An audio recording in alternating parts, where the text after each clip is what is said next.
Сәлем достар.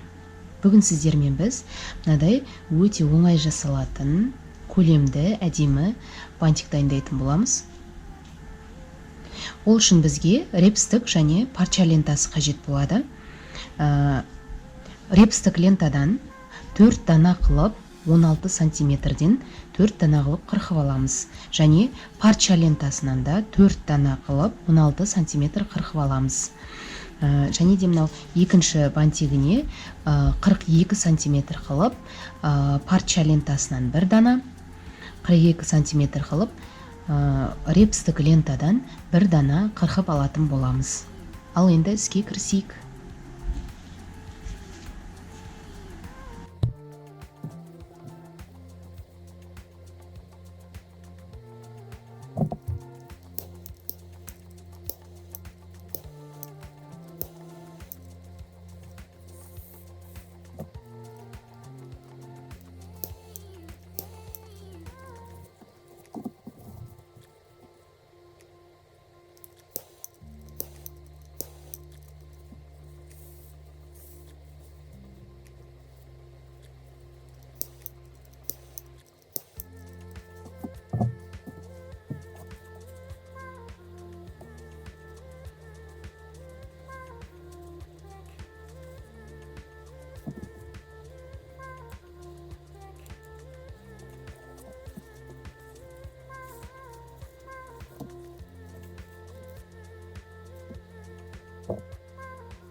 Міне достар, осымен бантигіміз дайын болды. Өте әдемі, әрі тез дайындалады және көлемді бантик. Егер де менің жасаған бантигім сіздерге ұнаса, менің каналыма тіркелуді ұмытпаңыздар және де пікір қалдыра кетіңіздер.